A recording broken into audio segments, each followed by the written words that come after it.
بس بحبك، أنا بعشقك. الحب لعنة والعشق جنون. كتير بنسمع أنا بحبك، أنا بعشقك، انتي روحي، انتي قلبي. طيب يا عم اهدى شوية. انت عارف ايه الفرق بين الحب والعشق؟ في فرق بينهم بسيط انت مش واخد بالك منه. انت ممكن تحب شخص وتتعلق بيه علشان شكله، صوته، مكانته، نفوذه، كل الحاجات دي ظاهرة واضحة قدامك. فالحب مرتبط بالشكل الخارجي. ممكن تلاقي واحدة تحب واحد علشان فلوسه، مركزه، أو علشان تهرب من لقب العنوسة. واحد يحب واحدة علشان شكلها أو علشان مكانتها في المجتمع. ما تستغربش، حلو الكلام لحد كده. عمرك فكرت ايه هو العشق؟ العشق دايما هتلاقيه مرتبط بالروح. الروح هي اللي بتشدك. هتلاقي نفسك بتحب تفاصيل الشخص اللي جواه، بتحب إحساسه، سذاجته، طيبته، طفولته، جنونه وعفويته. علشان كده الشخص اللي بيظهر وبيختفي ده بيلعب بالمشاعر بسلاح الحب. فإذا الحب لعنة.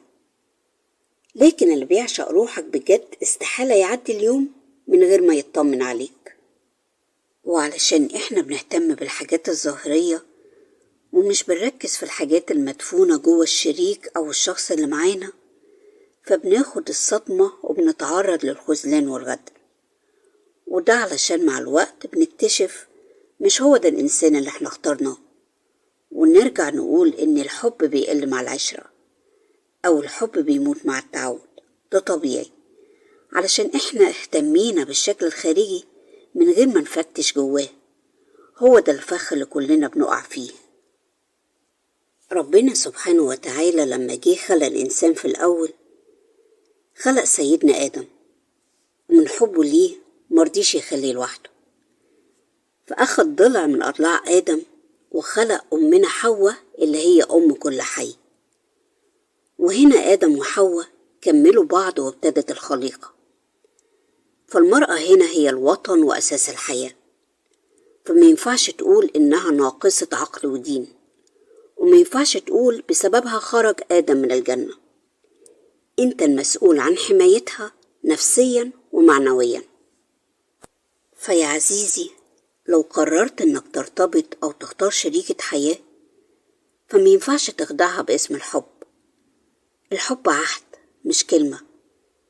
أي علاقة ناجحة أو فاشلة المسؤول عنها هو الراجل. الراجل هو اللي معاه المفتاح. الراجل هو القائد، ودي مسؤولية كبيرة على فكرة. قبل ما تهاجمني اسمعني كويس. الست كائن مستقبل، والدليل انت اللي بتحط البذرة وهي اللي بتخرج الجنين. فانت هنا اللي بتغذي العلاقة. تقدر تمشي عربيتك من غير بنزين؟ استحالة. انت لازم تملى التانك. فالمرأة بطبيعتها كائن حساس وعاطفي، بتتأثر بالطريقة اللي انت بتتعامل معاها بيها. طيب ايه هي الصفات اللي بتعشقها الست في الراجل؟ تخيل حاجات بسيطة جدا، ركز فيها كده.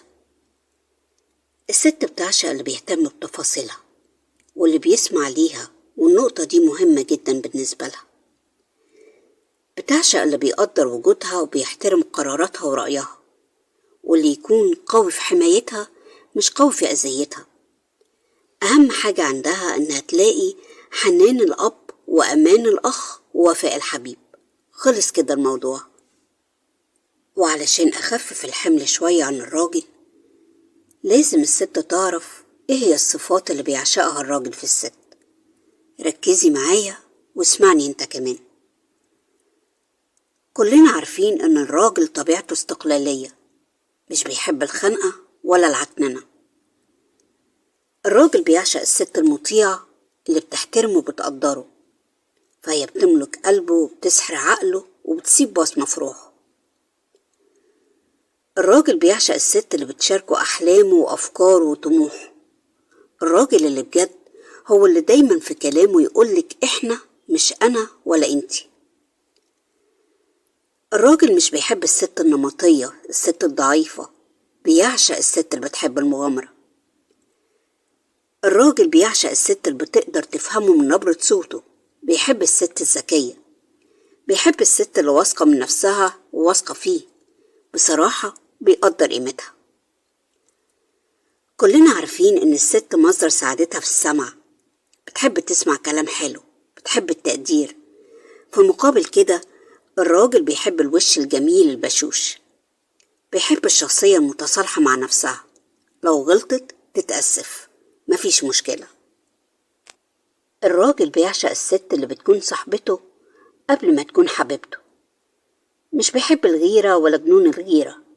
مش مطلوب منك انك تراقبيه 24 ساعة، لازم تديله مساحة.